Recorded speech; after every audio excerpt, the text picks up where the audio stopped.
الوجود کا اگر کوئی رب ہے،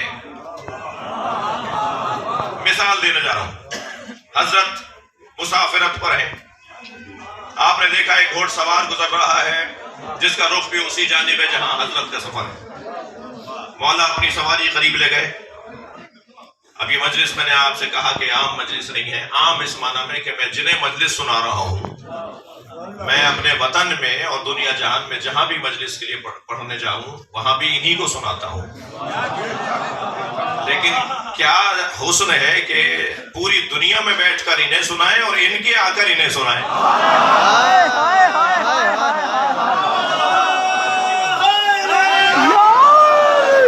مولا نے اپنی سواری اس کے قریب کی جو مسافر جا رہا تھا، اسے پوچھا کہاں کا ارادہ ہے؟ کہنے لگا فلاں منزل۔ حضرت نے فرمایا میری منزل بھی وہی ہے، اکیلے سفر کرنا درست نہیں ہے، لہذا تم میرے ساتھ، میں تمہارے ساتھ سفر کروں تو بہتر ہے۔ اب دونوں کی سواریاں دوڑ رہی ہیں کہ اچانک ایک ایسی وادی سے گزر ہوا کہ جہاں رستہ زیر آب، جانا اس پار ہے مگر کسی بڑے پانی کا بند ٹوٹنے کی وجہ سے رستہ زیر آب ہے۔ یہ اندازہ بھی نہیں ہے ظاہری طور پر کہ پانی کتنا گہرا ہے۔ وہ جو دوسرا سوار تھا وہ مذہباً یہودی تھا، اس نے اپنے سامان میں سے ایک چادر نکالی اور پانی پر پھینکی، وہ چادر پتھر کی ہو گئی۔ یہ اپنا گھوڑا اس پار لے گیا، اسی چادر پہ سے گزر کر، اسی پتھر پہ سے گزر کر وہاں جا کر چادر کا کونا پکڑ کے کھینچا تو وہ پتھر چادر ہوتی چلی گئی۔ دوبارہ اپنے سامان میں رکھ کے وہاں کھڑے ہو کر کہتا ہے کہ میرے پاس تو اسم اعظم ہے اس لیے میں یہاں آ گیا، آپ کیسے آئیں گے؟ مولا نے اپنے دلدل کی گردن پر ہاتھ پھیرا اور فرمایا تم پانی پہ چل کے جاؤ گے۔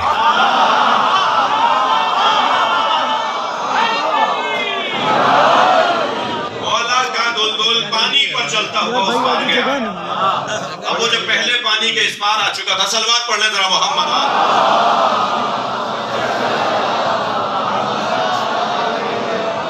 اس سے بلند اور بہتر صلوات۔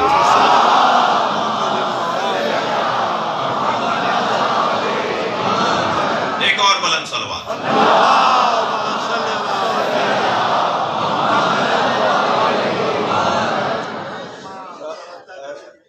توجہ ہے؟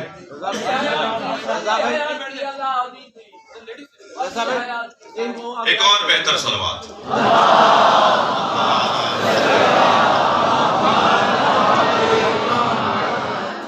مجلس پڑھوں؟ بسم اللہ بسم اللہ۔ کہنے لگا میرے پاس تو اسم اعظم ہے اس لیے میں اس پار آ گیا، آپ کیسے آئے؟ مولا جب اس پار پہنچے، دلدل چل کر اس پار گیا، پانی پہ چلتا ہوا گیا، تو کہنے لگا میرے پاس تو اسم اعظم تھا، آپ کیسے آئے؟ حضرت نے فرمایا وہ اسم اعظم کیا ہے؟ کہنے لگا مجھے بتانے کی اجازت نہیں ہے، اشارہ کروں گا، آخری نبی کے وصی کا نام۔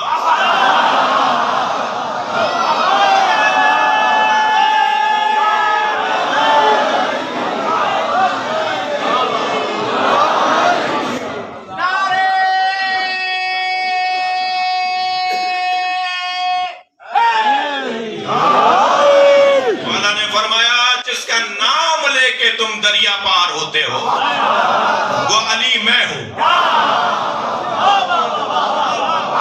علی اسم اعظم، اللہ جس کے ذریعے سنے اس دروازے کو علی کہتے ہیں۔ آپ کو مجھے اندازہ ہے کہ ہم باب اللہ پر آ گئے۔ اور صلوات پڑھے محمد۔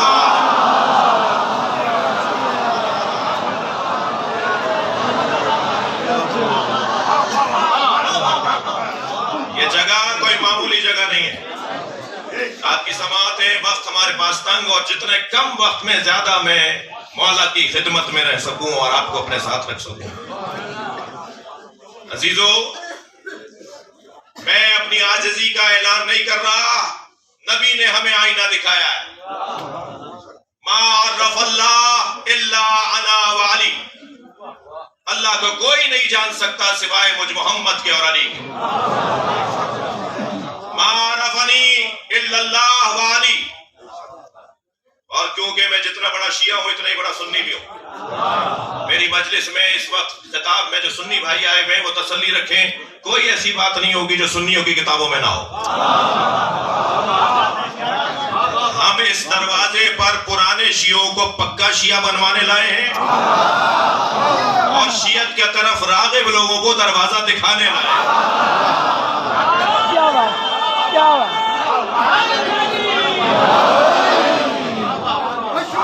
اس کمال کا وجود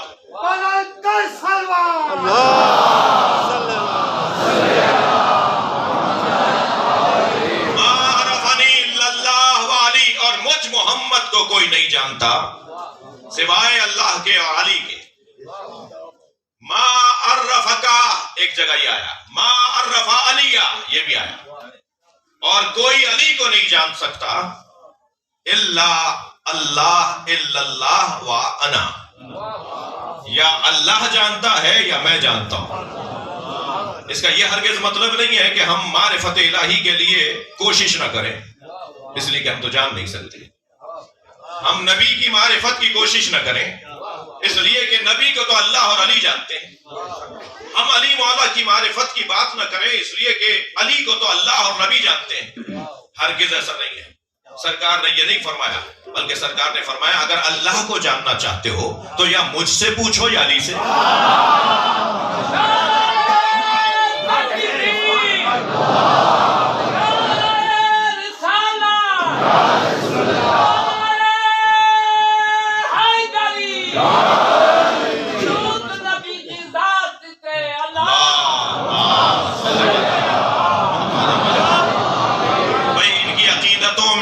نہیں ہے, وقت میرے پاس کم ہے. ان کی عقیدتیں بھرپور ہیں اور یہ آپ ہم سب مولا کے دروازے کے فقیر ہیں. بے شک بے شک. اللہ ہمیں فقیر اپنے آپ کو سمجھنے کی بھی توفیق عطا فرمائے. دعا کریں گے کہ ہم سب اللہ, رسول اور علی کے فقیر ہو جائیں. اس دعا کی قبولیت کے لیے صلوات.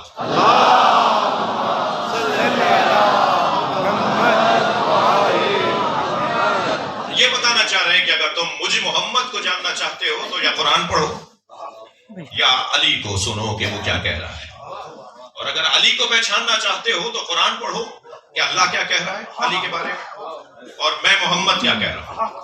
یعنی مولا علی کو اگر پہچاننا ہے تو ہمیں اللہ سے پوچھنا ہوگا یا نبی سے پوچھنا ہوگا. جی, شام کا دربار ایک دفعہ مدینے میں لگا تھا. جی, تو ابن عباس سے کہا شام کے حاکم نے کہ کچھ علی کو یاد بھی کرتے ہو, علی چلے گئے دنیا سے, یاد آتے ہیں؟ تو ابن عباس نے مولا کی شان میں قرآن کی آیات پڑھنا شروع کی. جو قرآن میں مولا علی کی شان میں آیات ہے وہ پڑھنا شروع کی.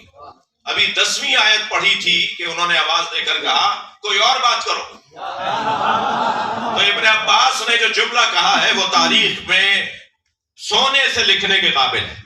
ابن عباس کہتے ہیں انہانی ان تلاوت القرآن, تم مجھے قرآن پڑھنے سے روک سکتے ہو؟ میں قرآن پڑھ رہا ہوں جسے تم علی کے فضائل کہہ رہے ہو. صلوات پڑھنے محمد و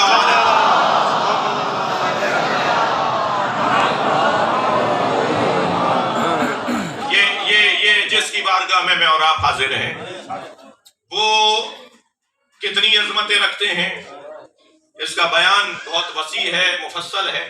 اہل سنت کے مسلم اور بزرگ علماء کہتے ہیں کہ تمام صحابہ کے بارے میں اتنی حدیثیں نہیں آئیں جتنی اکیلے علی کے بارے میں آئیں.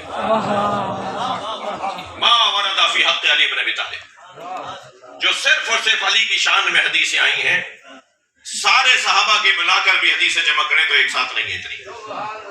وہ علی بن ابی طالب جو کمالات کے اس درجے پر فائز ہیں, جو یہ کہہ کر امت کو رہنمائی عطا کرے. جب کسی نے پوچھا کہ آپ نے اللہ کو دیکھا ہے تو فرمائے کہ جسے میں دیکھوں نہیں میں اس کی عبادت کیسے کروں, اور پھر فرمائے کہ مگر تم کیا سمجھتے ہو اللہ کو کیا چشم سر ان سے دیکھا جا سکتا ہے, اپنی جان کو آنکھ بناؤ تو اللہ نظر آئے,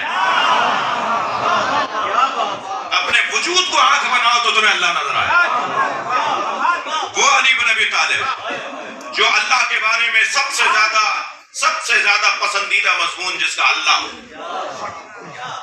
مجلسی لوگ بیٹھے ہوئے ہیں، پہلے کہا جاتا جی فلاں کا قبضے کا مضمون فلاں ہے. حضرت حسن زیدی صاحب مباہلہ بہت اچھا پڑھتے ہیں، حافظ کفایت صاحب معراج بہت اچھی پڑھتے ہیں، علامہ رشید ترابی قرآن کے مفاہیم کو اچھا بیان کرتے ہیں، طالب جوہری صاحب قرآن کی تفسیر بڑی اچھی بیان کرتے ہیں، جی علامہ مجلسی حدیث سے بات کو ثابت کرتے ہیں، علامہ محمد حسین طباطبائی فلسفے سے بات کو ثابت کرتے ہیں. ہر ایک کے قبضے کا مضمون ہوتا ہے. کوئی اگر مجھ سے پوچھے کہ آپ نے اتنا جتنا پڑھا ہے بتائیے علی مولا کے قبضے کا مضمون کیا تھا، تو میں کہوں گا علی مولا کے قبضے کا موضوع اللہ.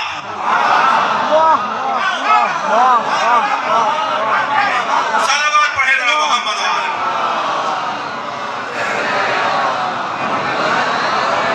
سب سے زیادہ جو مولا شوق سے اور ذوق سے بات کرتے ہیں وہ عقیدہ توحید پر بات کرتے ہیں. جوتی میں ٹانکا لگا رہے تھے، دو صحابی برابر سے گزرے اور یہ کہتے ہوئے گزرے کہ خطاب کرنا تو پھر مشکل ہے کیونکہ یہ زمانہ نظم کا زمانہ تھا، نثر میں بات کرنا علی نے سکھایا ہے. یہ نظم میں شعروں میں بات کرتے تھے یہ لوگ. مولا علی اس زمانے میں شعر میں بات ہوتی تھی، نثر بولنا علی کے مولا کی ایجاد ہے. تو کہنے لگے کہ خطاب کرنا آسان ہے مگر کوئی خطاب ایسا کرے جس میں الف کا حرف استعمال نہ ہو. توجہ کی میں کیا کہہ رہا ہوں؟ یعنی پورا خطاب اس کمال کے ساتھ ہو، اتنے الفاظ کا ذخیرہ ہو کہ بولنے والا جو بھی لفظ بولے خطاب میں بغیر الف کا بولے، کوئی الف والا حرف نہ لائے، لفظ نہ لائے. مولا نے ٹانکا لگاتے لگاتے انہیں دیکھا، مسکرا کے فرمایا علی کے لیے آسان ہے. اور اسی وقت مولا کھڑے ہو گئے، فرمایا سنو، بے ساختہ علی نے 900 کچھ الفاظ پر مشتمل خطبہ دیا جو بغیر الف کا خطبہ ہے. پورے خطبے کے اندر الف کا کوئی لفظ نہیں ہے. ایسے ہی بیٹھے ہوئے ایک دن اپنی ابا کو پیور لگا رہے تھے، رفو کر رہے تھے کہ دو صحابی اور گزرے اور کہنے لگے کہ خطاب کرنا پھر مشکل اور پھر وہ خطاب جس میں نقطے والا کوئی حرف نہ ہے، بغیر نقطوں کا خطاب، یعنی الفاظ سارے وہ ہوں جس میں نقطہ ہی نہ ہو. علی مسکرائے، فرمایا یہ بھی علی کے لیے آسان ہے. 1000 کچھ الفاظ کا خطبہ ہے مولا علی کا جو غیر نقط خطبہ ہے، بغیر نقطوں کا خطبہ ہے. علامہ مفتی جعفر حسین کو کی مغفرت کے لیے دعا کریں کہ انہوں نے اس کا ترجمہ اردو میں کیا ہے، سالوں لگائے اس کا ترجمہ کرنے میں، اور ترجمہ بھی ایسا کیا کہ اردو میں وہ الفاظ لے کر آئے جس میں نقطے نہیں ہیں.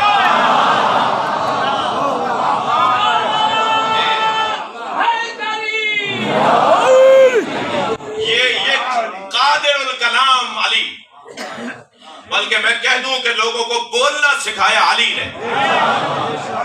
یہ بولا کیسے جاتا ہے؟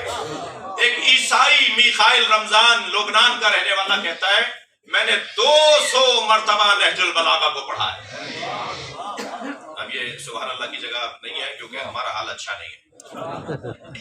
وہ کہتا ہے میں نے 200 مرتبہ نہج البلاغہ کو پڑھا ہے، عیسائی کہہ رہا ہے، اور کہتا ہے 200 مرتبہ پڑھنے کے بعد ہر بار مجھے ایسا لگا جیسے پہلی دفعہ پڑھ رہا ہوں. نئے پہلو، نئے گوشے. وہ کہتا ہے 200 مرتبہ پڑھنے کے بعد میں نے کچھ نتائج نکالے. اس نے کوئی 18-20 نقطے نکالے جو میں کہتا ہے یہ چیزیں میں سمجھا ہوں.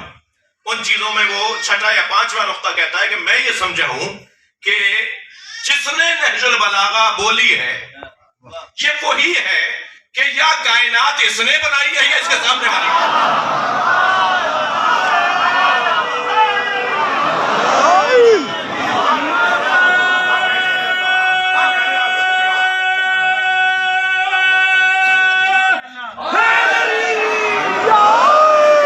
یا اس نے بنائی ہے یا اس کے سامنے بنی ہے. آسمانوں کے خلقت پر مولا علی کا خطبہ.